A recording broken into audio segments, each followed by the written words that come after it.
Yo guys, what's up? How's your day been? Get up too much lately?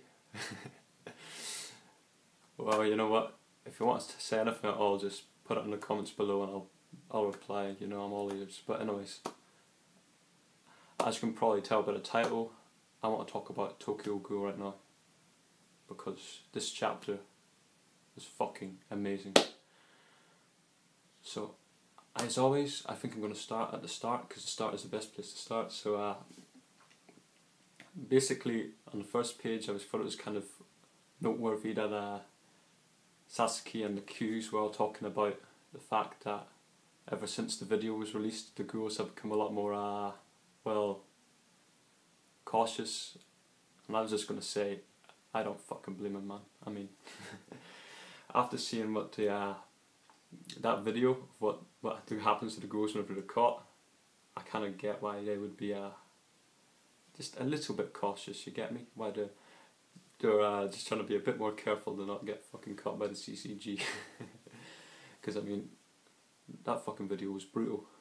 No other way to describe it really, and I think it just goes to emphasise how brutal it was, but the fact that the ghouls are trying to be even more cautious not to get caught by the CCG, because I mean, maybe they think whenever they get caught by the CCG, I mean they know that they're going to get fucked, but maybe they don't know how fucked they're going to get. On a scale of 1 to 10, maybe they think they're going to get like a 6, but this is a fucking 10. You know, after seeing the video, there's no fucking doubt in it, there's no mistake.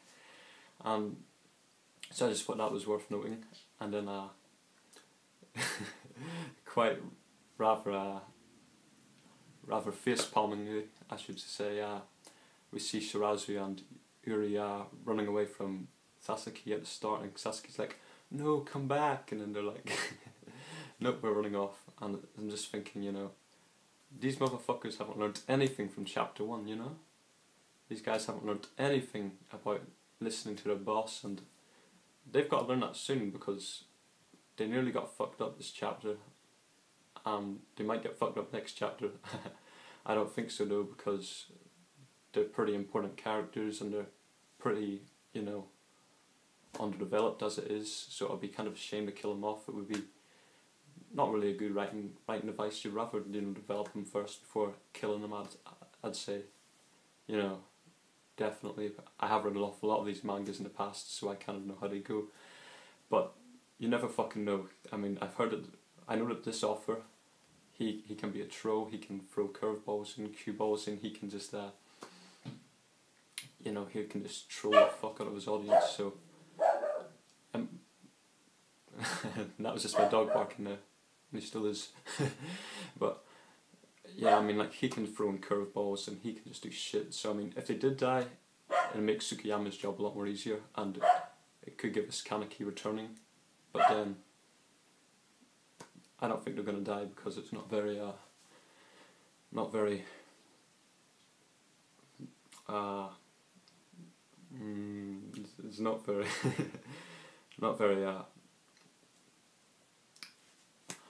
it's not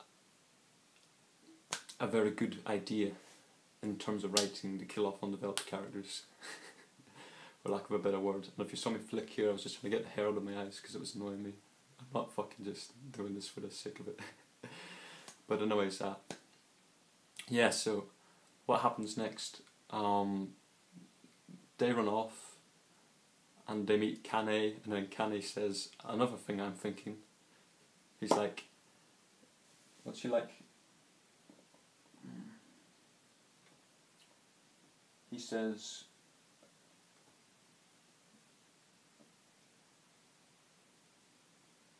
okay, I can't find the quote. I have some notes written down. But he basically he says something like, you guys don't have your babysitter around and now you're kind of screwed. And I was just thinking, you know, yes, shots fired, pew pew pew, but my thoughts exactly, you know. I mean, Kaneki's the only guy in the squad who kind of does work, you know.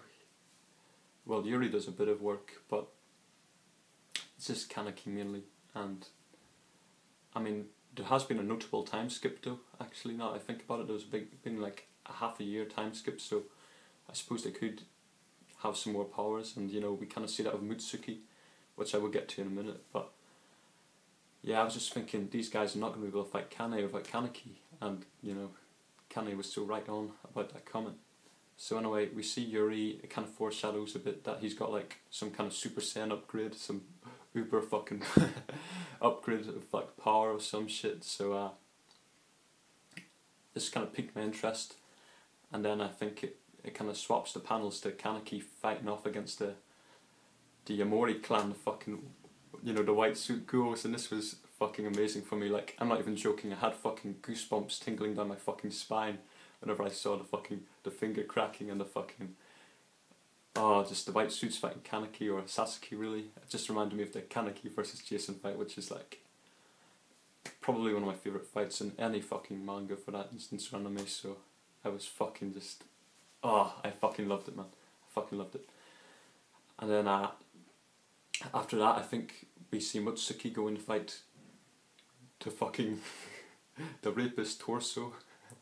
This guy Torso, he's a fucking proper creep, like proper fucking rapist, like seriously bruh, he just fucking comes out from the shadows in the fucking dark and is like, he's just fucking creepy, man. He's just fucking creepy. And then we, you know, see him try to attempt to fucking rape or do whatever the fuck he's going to do to Mutsuki, something really fucking horrible, like, no doubt about it. But thankfully Mutsuki appears to, you know, since the time skip, have gotten a bit stronger, and she seems to be able to hold her own against Torso. In fact, it looks like she might be winning until, you know, some support arrives in for Torso, and the Kinkei kind of a wielding kind of dude, he arrives to back him up. And so, you know, in that situation it looks like it's kind of, maybe Mutsuki's losing a bit, and, you know, or at least even, I'm not really sure, because we didn't really see much of the fight, so I can't really draw any conclusions. I think after that it panels back to Yuri and Shirazu, and then I'm just watching the fight here, and I'm hearing, you know, about Yuri's power up, and I'm just hoping it's not going to be a fucking letdown like before, because I mean, I think he was supposed to get an upgrade to fight Big Madam, I think, but you know, he got the power up and he still got his ass beat anyway, so I'm a bit skeptical about this power up, you know. I'm hoping it's going to be good, but at the same time, I don't really fucking know.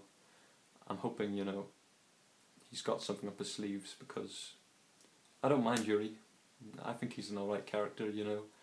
Like, I understand he's a bit of a dick, but I can understand why he's a bit of a dick, because, you know, he lost his parents at a young age.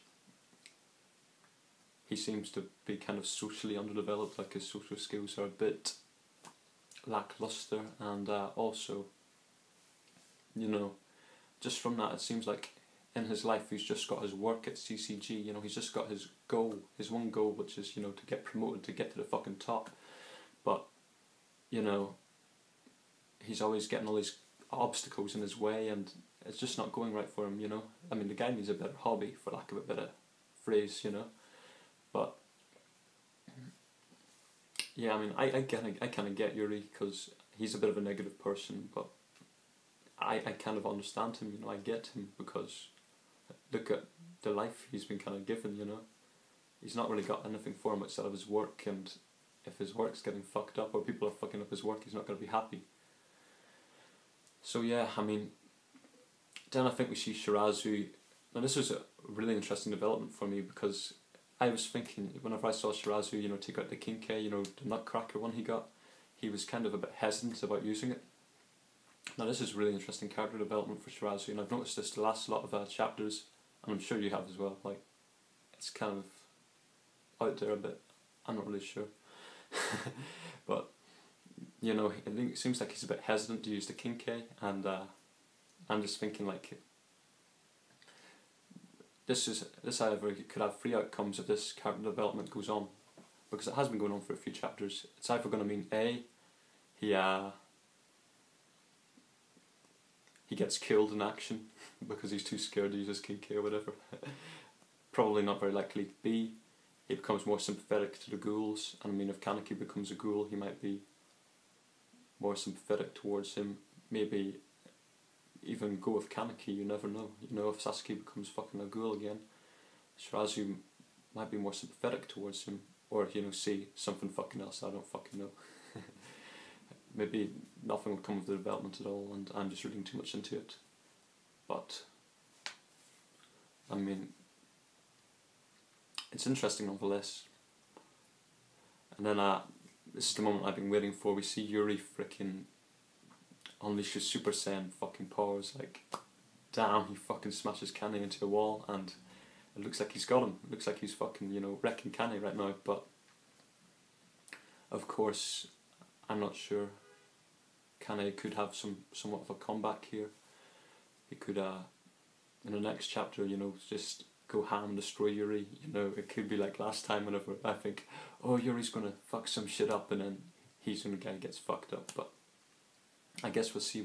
You know, we'll definitely have to see how that goes. Let me think. What else? Oh yeah, whenever we see Kanye freaking offering the bounty to the Yamori clan, I thought it was kind of funny to note that in the background of that clip, whenever it shows, you know, Yamori's clan and Tatara's subordinate, we see the third wheel, Torso, just kind of his head poking up in the background, like, that's me. Yeah, I just thought that was kind of funny, because Torso's fucking, he's a creepy guy, like, and he's such a fucking creep. And that just goes to kind of show it. Let me think. Sorry, it's just kind of difficult for me to fucking recall everything that happens. I think then after that, you know, we see Psycho waiting in the back, and I kind of get Psycho here, because she's just waiting in the back. She doesn't have much confidence in herself, confidence that she'll bring any value to the mission, and I kind of get that entirely, you know. I mean, sometimes it's hard to have self-confidence, especially whenever Mutsuki kind of put her on and said, you know, you'll just get in the way, basically, you know, retreat, go back, get back up, and, you know, I kind of get her, because her confidence to contribute to the mission would be bad enough without Mutsuki putting down her confidence even more. So, I kind of get why she was in the back, but then at the same time, you know, why did you even come along to the mission in the first place if you're just going to sit in the back and not contribute to it, you know? Just really no point in you being here. And then on the last panel we see an even bigger fucking dark pedo fucking rapist creep, even bigger than fucking Torso. Because in the last panel we see this fucking, some kind of just creepy ass fucking ghoul just towering over Psycho, fucking creeping everyone out. Or creeping me out anyway. Alright, this is my very first YouTube review ever, so I don't know. I kind of just tried to make it good, make it cool, not cringe too much. There might be a few cringes in it, but you know, it's my very first review, so I'm a noob. If there's anything you want to say in the comments below, you know, please tell me, you know, help me out a bit, and you know, can talk about anything on there, so long as it's not anything just fucked up with shit. But yeah, thank you very much for sticking away through the video. I really appreciate it, and have an awesome day, guys, and I really mean that. Have an awesome day. Thanks for watching this.